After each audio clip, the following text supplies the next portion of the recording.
Como sacrifiquei meus filhos no altar de dinheiro.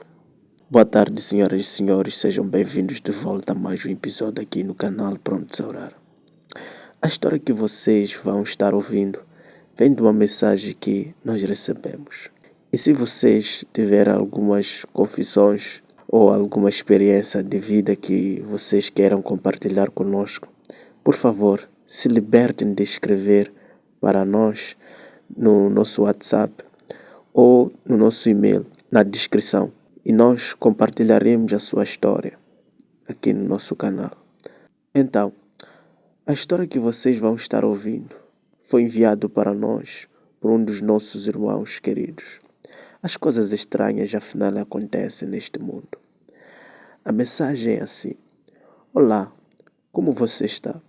Por favor, posta a minha própria história. Sempre ouvindo seu canal aqui. Eu nasci e fui criado em Ozobo, uma cidade dos estados de Osun, conhecido pelas suas raízes espirituais. Criando, eu vi a pobreza e a riqueza, e desejava os ricos que eu vi outros gostarem. Mas quando eu tornei 35, eu ainda estava lutando. Tinha uma família para cuidar, mas minhas ambições eram maiores do que minhas próprias circunstâncias. Eu queria mais, muito mais. Eu desejava o respeito e o status que apenas o dinheiro poderia comprar, e eu estava disposto a fazer o que for necessário para obter. Quando eu primeiro ouvi falar de um homem poderoso que poderia me ajudar, eu tinha que ir para Ibadan. Foi através de alguém que me disse que esse homem era muito poderoso. Eles disseram que ele poderia oferecer a qualquer coisa: amor, sucesso. O mais importante no meu caso, tudo o que eu queria era riqueza, riqueza grande. Eu estava dirigido por desespero. Eu fiz o passeio de 3 horas. Meu coração batia com antecipação. Fiquei me perguntando o que exatamente ele estava me ajudando. Quando eu cheguei no escritório, o escritório estava escondido em uma floresta muito densa no exterior da cidade, e eu poderia sentir o peso dos espíritos, como se eles me perguntassem, me tornasse, como eles me perguntassem, me perguntasse por que é que eu vim ali, ao invés de procurar ajuda em outro lugar. Quando eu me aproximei, eu percebi que o coração era muito pequeno, com muros cobertos em símbolos estranhos, e eu vi que o homem estava ocupado quebrando algum incêndio. Eles tinham um cheiro poderoso. Eu senti o choro quando entrei, mas eu puxei isso para fora. Eu tinha que ser brilhante. Era suposto eu ser brilhante para que eu pudesse aproveitar a vida que eu me disse, porque eu estava lá. Eu estava lá por uma razão. Eu expliquei meu desejo por riqueza, e o homem então olhou para mim e ele finalmente falou. E quando ele falou, senti como se todo o lugar estivesse a vibrar. A sua voz era lenta e autoritária. Ele disse: O prêmio pelo que procuras sou eu. Estás pronto para dar o que é mais querido para ti? Sem hesitação, eu gritei.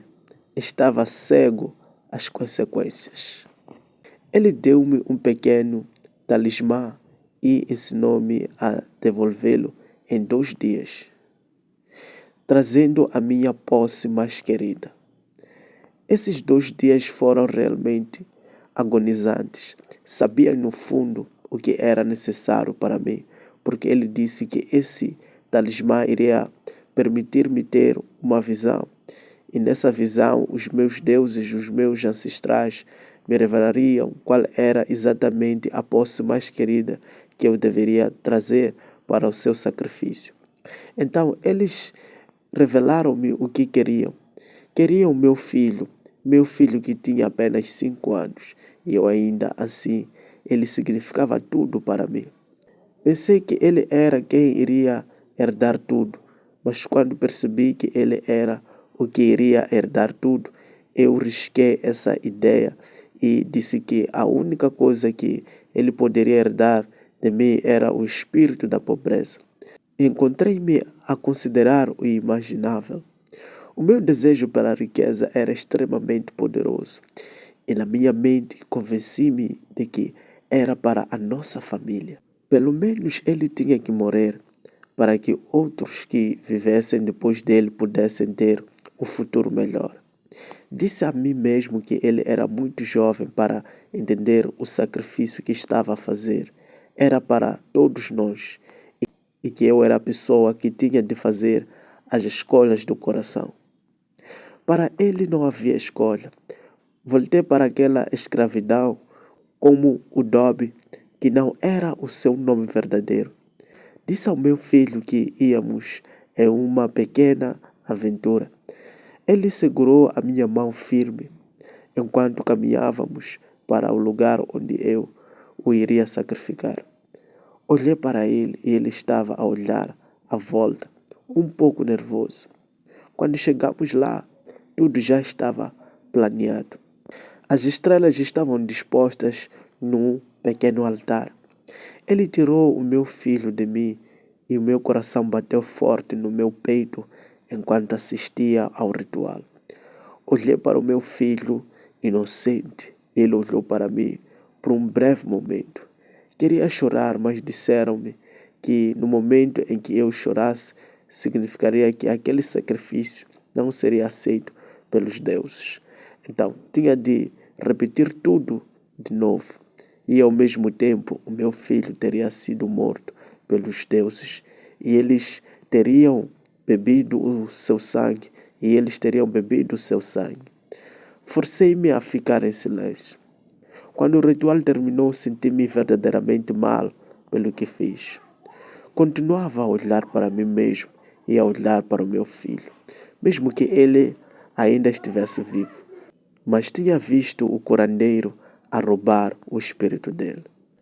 Então, foi quando recebi algumas ervas que tinha de forçar o meu filho a beber no momento em que chegássemos em casa.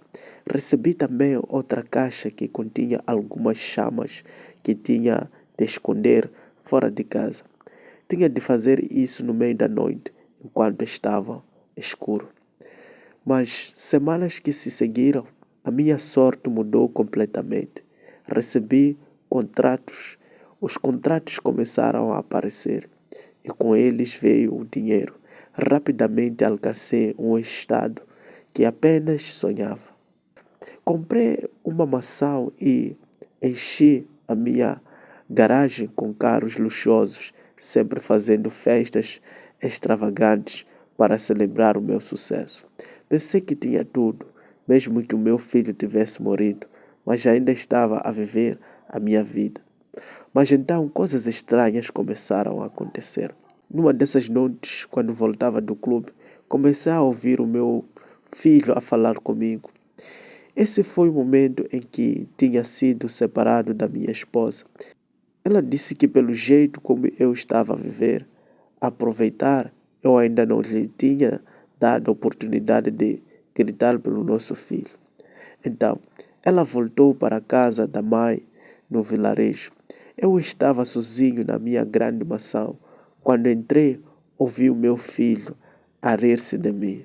No início pensei que por estar alcoolizado era apenas a minha imaginação, mas isso tornou-se cada vez mais alto ao longo dos dias, mais persistente.